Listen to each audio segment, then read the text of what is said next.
Hello दोस्तों, फिर से एक नए वीडियो पर आप लोगों का स्वागत है। आज हम लोग क्लास 10 का जीव विज्ञान पढ़ने वाले हैं। उसमें भी देखिए जीव विज्ञान का पढ़ने वाले हैं। ये ऑब्जेक्टिव देखिए 4 ठो बुक से बनाए हैं।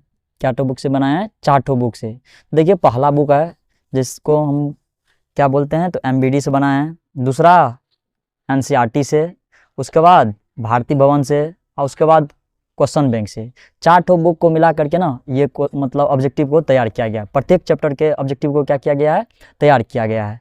तो देखिए इसमें पहला चैप्टर क्या है? जैव प्रक्रम। जीव विज्ञान में पहला चैप्टर क्या है? क्लास 10 का जीव विज्ञान में पहला चैप्टर क्या दिया है? जैव प्रक्रम। और उसमें देखिए ये क्वेश्चन तैयार किया गया है। ये जो क्वेश्चन है ना, ये क्वेश्चन आपको 4 ठो बुक से तैयार किया गया है। क्या ठो बुक से तैयार किया गया है? 4 ठो बुक से तैयार किया। तो देखिए पहला क्वेश्चन क्या है? पहला क्वेश्चन कहता है सभी जीवों की रचनात्मक एवं क्रियात्मक इकाई होती है। सभी जीवों का क्या पूछा जा रहा है सो बताइए। तो रचनात्मक और क्रियात्मक इकाई कौन होती है? तो कोशिकाएं होती है। क्या होती है? तो कोशिकाएं होती है। दूसरा क्वेश्चन देखिए क्या बोलता है, बहुकोशिकीय जीवों में, कौन सा जीवों में? तो बहुकोशिकीय जीवों में खाद्य पदार्थ और गैसों के परिवहन के लिए क्या होते हैं? तो देखिए बहुकोशिकीय जीव में खाद्य पदार्थ और कथी करने के लिए? तो गैसों का क्या करना है? तो परिवहन करना है। तो परिवहन के लिए क्या होते हैं? तो परिवहन तंत्र होते हैं। क्या होते हैं? परिवहन तंत्र होते हैं। अगला देखिए क्वेश्चन क्या है, सभी हरे पौधे होते हैं। सभी हरे पौधे होते हैं। तो सभी हरे पौधे क्या होते हैं? तो स्वपोषी होते हैं। सभी हरे पौधे क्या होते हैं? स्वपोषी होते हैं। अगला देखिए क्या कहता है, अगला क्वेश्चन कहता है किसमें हरे रंग का क्लोरोफिल वर्णक पाया जाता है? कौन चीज है जिसमें हरे रंग का क्लोरोफिल वर्णक पाया जाता है? तो किसमें पाया जाता है सो बताइए। तो हरित लवक में। हरित लवक को इंग्लिश में क्या बोलते हैं? तो क्लोरोप्लास्ट बोलते हैं। क्या बोलते हैं? क्लोरोप्लास्ट बोलते हैं। अगला देखिए क्या बोला जाता है, किसकी उपस्थिति के कारण, क्या कहता है सो बताइए, किसकी उपस्थिति के कारण पौधा का रंग हरा दिखता है? किसकी उपस्थिति के कारण पौधा का रंग क्या दिखता है? तो हरा दिखता है। तो किसके कारण दिखता है सो बताइए। क्लोरोफिल के कारण। किसके कारण? क्लोरोफिल के कारण।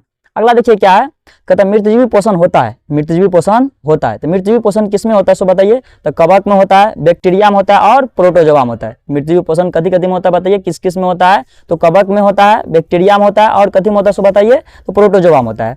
अगला क्वेश्चन देखिए क्या कहा जा रहा है, परजीवी पोषण। देखिए मृतजीवी, परजीवी और एगो प्राणी संपोषी, इससे एक ऑब्जेक्टिव रहबे करेगा। देखिए क्या पूछा जा रहा है, मृतजीवी पोषण होता है तो हम समझ गए। अगला कहता है कि परजीवी पोषण होता है। तो परजीवी पोषण किस में होता है सो बताइए। तो कवक में होता है, जीवाणु में होता है। एक बात ध्यान रखिए, देखिए कवक में मृतजीवी पोषण भी होता है और परजीवी पोषण भी होता है।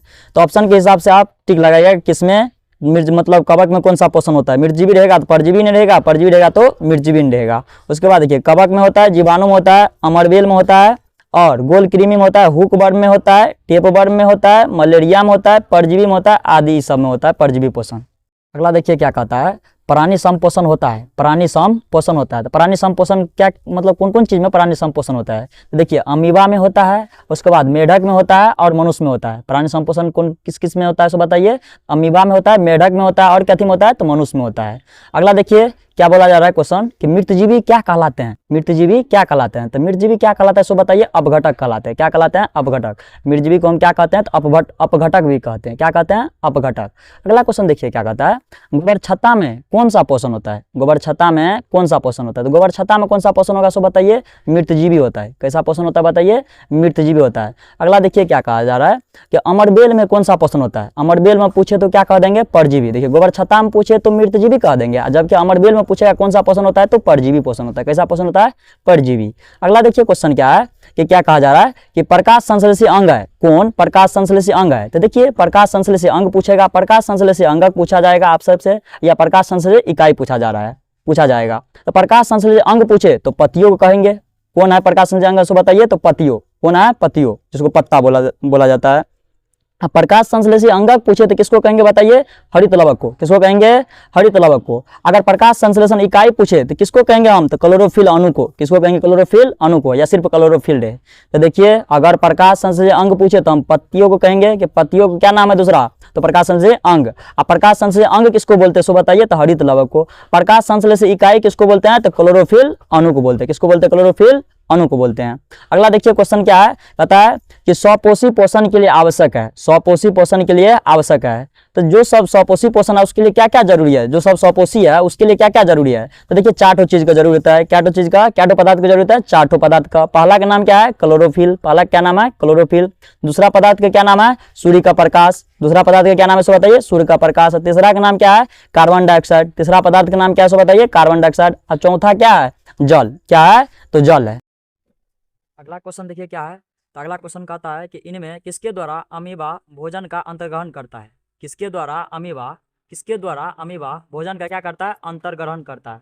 अंतर्ग्रहण करने का मतलब क्या होता है, अंतर्ग्रहण करने का मतलब होता है कि अंदर ले जाना, भोजन को अंदर ले जाता है। तो कूटपाद के द्वारा, किसके द्वारा करता है सो बताइए, कूटपाद के द्वारा। अगला क्वेश्चन देखिए क्या है, अमीबा का प्रचलन अंगक कौन है, अमीबा का प्रचलन अंगक कौन है। तो अमीबा का अगर प्रचलन अंगक पूछे या किसके द्वारा अंतर्ग्रहण करते, तब भी आंसर क्या होगा सो बताइए, कूटपाद होगा। क्या होगा, कूटपाद होगा। अगला देखिए क्या पूछा जा रहा है, तो देखिए अमीबा में पोषण किस प्रक्रिया द्वारा पूर्ण होता है, अमीबा में पोषण किस प्रक्रिया द्वारा पूर्ण होता है। तो अमीबा में पोषण किस प्रक्रिया द्वारा पूर्ण होता है, तो 3 प्रक्रिया द्वारा पूर्ण होता है। एगो अंतर्ग्रहण द्वारा, किसके द्वारा से बताइए, अंतर्ग्रहण द्वारा होता है, अंतर्ग्रहण द्वारा। दूसरा पाचन, उसके बाद किस द्वारा, बहिष्करण द्वारा, किसके द्वारा होता है सो बताइए, बहिष्करण द्वारा, किसके द्वारा, बहिष्करण द्वारा होता है, किसके द्वारा होता है सो बताइए, तो बहिष्करण द्वारा होता है। अगला पूछा जा रहा है, अमीबा में अधिकांश पोषण होता है, अमीबा में पोषण किसके द्वारा, अधिकांश पोषण कथी से होता है, अमीबा में अधिकांश पोषण होता है कथी से सो बताइए, अंतर्ग्रहण द्वारा, कथी से होता है, अंतर्ग्रहण द्वारा।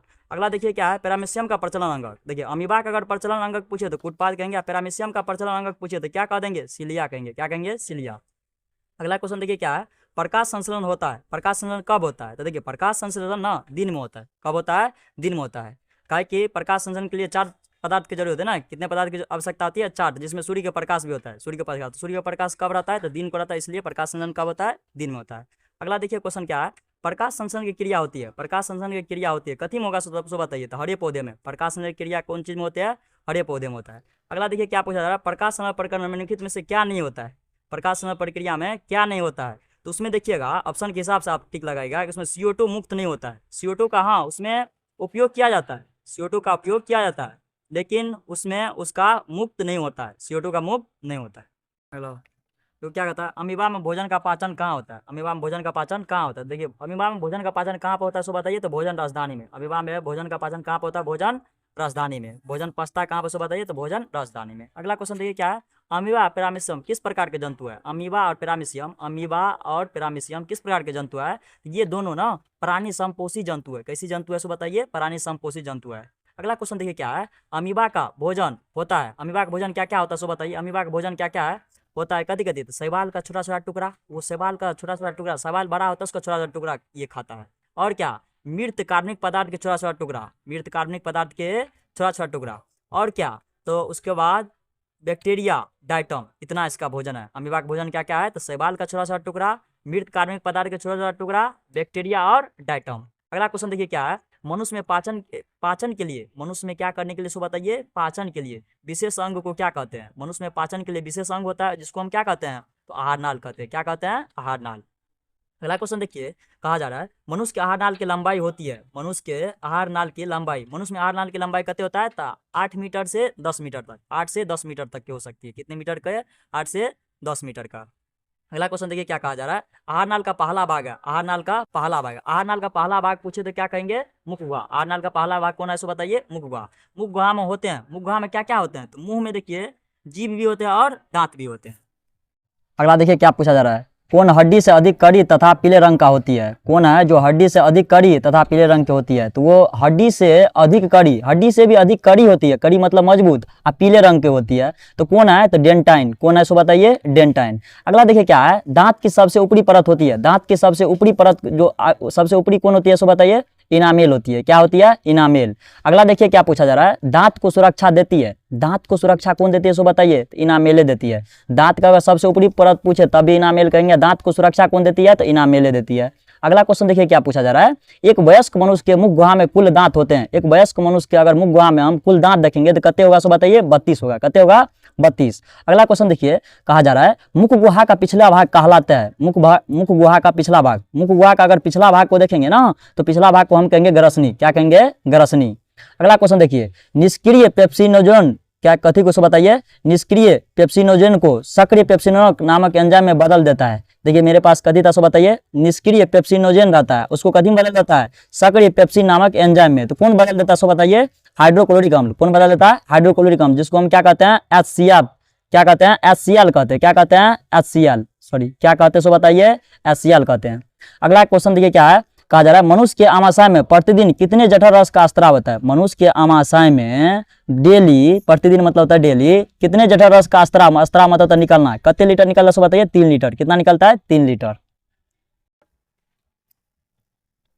अगला देखिए क्या पूछा जा रहा है, आहार नाल का सबसे लंबा भाग है। आहार नाल का सबसे लंबा भाग कौन है सो बताइए, तो छोटी आंत। आहार नाल का सबसे लंबा भाग पूछे तो क्या क्या कहेंगे सो बताइए, तो छोटी आंत कहेंगे। क्या कहेंगे, छोटी आंत। अगला क्वेश्चन देखिए क्या है, पाचन की क्रिया कहाँ पूर्ण होती है। पाचन की क्रिया कहाँ पूर्ण होती है, तो कहाँ पूर्ण होता है सो बताइए, छोटी आंत में। अगर आहार नाल का सबसे लंबा पूछे, भाग पूछे, तब भी छोटी आंत कहेंगे। पाचन क्रिया कहाँ पूर्ण होती है, तब भी क्या कहेंगे सो बताइए, छोटी आंत कहेंगे। अगला क्वेश्चन देखिए क्या पूछा जा रहा है, मनुष्य में छोटी आंत की लंबाई और क्या बताइए, तो चौड़ाई बताइए। मनुष्य में छोटी आंत की लंबाई और क्या बताइए, चौड़ाई। तो लंबाई पूछे तो 6 मीटर कहेंगे, चौड़ाई पूछेगा तो क्या बताएंगे, 2.5 सेंटीमीटर। अगर मनुष्य में छोटी आंत की लंबाई देखे तो 6 मीटर होता है, चौड़ाई कितना होता है, तो 2.5 सेंटीमीटर होता है। अगला क्वेश्चन देखिए क्या पूछा जा रहा है, छोटी आंत के भाग होते हैं। छोटी आंत के भाग होते हैं। छोटी आंत के कौन कौन से भाग होते हैं सो बताइए, तो 3 तो भाग होते हैं, जिसका नाम क्या क्या है, ग्रहणी, उसके बाद जेजुनम, उसके बाद क्या है, इलियम। क्या तो भाग होते हैं, 3 तो, जिसका नाम क्या क्या है, ग्रहणी, जेजुनम और क्या, इलियम।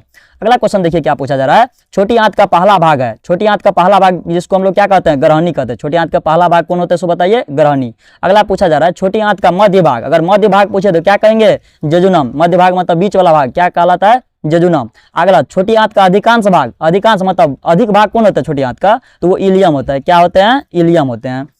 अगला क्वेश्चन देखिए क्या है, ग्रहणी भाग है। तो ग्रहणी किसका भाग है, तो छोटी आंत का है। ग्रहणी किसका भाग है सो बताइए, छोटी आंत का है। अगला क्वेश्चन देखिए क्या है, मुख गुहा से भोजन कहाँ पहुंचता है। मुख गुहा से भोजन कहाँ पहुंच जाएगा सो बताइए, तो मुख गुहा से भोजन ना ग्रास नली में पहुंचता है। कहाँ पहुंचता है, ग्रास नली। मुख गुहा से भोजन कहाँ पहुंच जाता है, तो ग्रास नली से भोजन कहाँ पहुंचता है, तो ग्रास नली से भोजन कहाँ पहुंचता है सो बताइए, तो आमाशय में। ग्रास नली से भोजन कहाँ पहुंचता है, आमाशय में पहुंचता है। अगला क्वेश्चन देखिए क्या पूछा जा रहा है, शरीर की सबसे बड़ी ग्रंथि है। शरीर की सबसे बड़ी ग्रंथि, शरीर की सबसे बड़ी ग्रंथि कौन है, यकृत है। क्या है सो बताइए, यकृत। यकृत को इंग्लिश में हम लोग क्या कहते हैं, यकृत को इंग्लिश में हम लोग क्या कहते हैं, तो लीवर बोलते हैं। इसका भार पूछे तो भार कहते होते हैं 1.5 kg। 1.5 करने का मतलब है 1.5 kg। अगला देखिए क्या पूछा जा रहा है, गाढ़ा एवं हरा रंग का क्षारीय द्रव है। गाढ़ा एवं हरा रंग का क्षारीय द्रव है, तो कौन है, गाढ़ा होता है जो हरा रंग का क्षारीय द्रव है, तो वो पीत है। क्या है, पीत है। अगला क्वेश्चन देखिए क्या पूछा जा रहा है, छोटी आंत तथा बड़ी आंत, छोटी आंत तथा बड़ी आंत के जोड़ पर एक छोटी नली होती है। छोटी आंत और बड़ी आंत के जोड़ पे क्या होती है, छोटी नली, जिसको हम लोग क्या कहते हैं, तो सीकम कहते हैं। क्या बोलते हैं सो बताइए, सीकम बोलते हैं। अगला क्वेश्चन देखिए क्या पूछा जा रहा है, मनुष्य के आहार नाल में, मनुष्य के आहार नाल में किसका कोई कार्य नहीं होता है। मनुष्य के आहार नाल में कौन एन चीज है जिसका कोई काम नहीं है, तो किसका काम नहीं है सो बताइए, अपेंडिक्स का।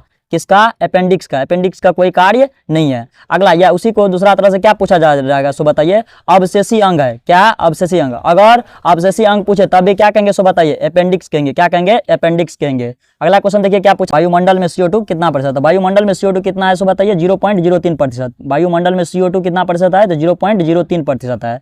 अगला क्वेश्चन देखिए क्या पूछा जा रहा है, अपचा होना चाहिए, क्या होना चाहिए, सॉरी अपचा होना चाहिए। अपचा क्या होना चाहिए सो बताइए, अपचा। अपचा भोजन अस्थायी तौर पे कहाँ संचित रहता है। अगर जो भोजन अपचा रहता है, अपचा मतलब जो भोजन नहीं पचता है, वो अस्थायी तौर पे कहाँ जमा रहता है, तो रेक्टम में रहता है। कहाँ पर रहता है सो बताइए। अगला देखिए क्या पूछा जा रहा है, किस छिद्र के द्वारा ग्रसनी ग्रास नली से जुड़ा रहता है। किस छिद्र के द्वारा ग्रसनी ग्रास नली से जुड़ा होता है, तो किससे जुड़ा होता है बताइए, निगल द्वार से। किससे, निगल द्वार से। अगला क्वेश्चन देखिए क्या पूछा जा रहा है, किस छिद्र के द्वारा ग्रसनी श्वास नली से जुड़ा रहता है। यहाँ पे देखिए पूछा जा रहा है, ग्रसनी ग्रास नली से जुड़ा रहता है। अगर ग्रसनी ग्रास नली से कौन छिद्र से जुड़ा रहता है, तो निगल द्वार से। अगला इसमें किस छिद्र के द्वारा ग्रसनी श्वास नली से जुड़ा रहता है। अगर ग्रसनी श्वास नली से पूछे तो क्या कहेंगे, कंठ द्वार कहेंगे। क्या कहेंगे, कंठ द्वार। अगला देखिए क्या पूछा जा रहा है कि वैसे पौधे जो पोषण के लिए सड़ी गली चीजों पर आश्रित रहते हैं। वैसे पौधे जो पोषण के लिए सड़ी गली चीजों पर आश्रित रहता है, उसको हम क्या कहते हैं सो बताइए, तो मृतजीवी कहते हैं। वैसे पौधा जो पोषण के लिए सड़ी गली चीजों पर आश्रित रहे, निर्भर रहे, उसको हम क्या कहेंगे, तो मृतजीवी कहेंगे। क्या कहेंगे, मृत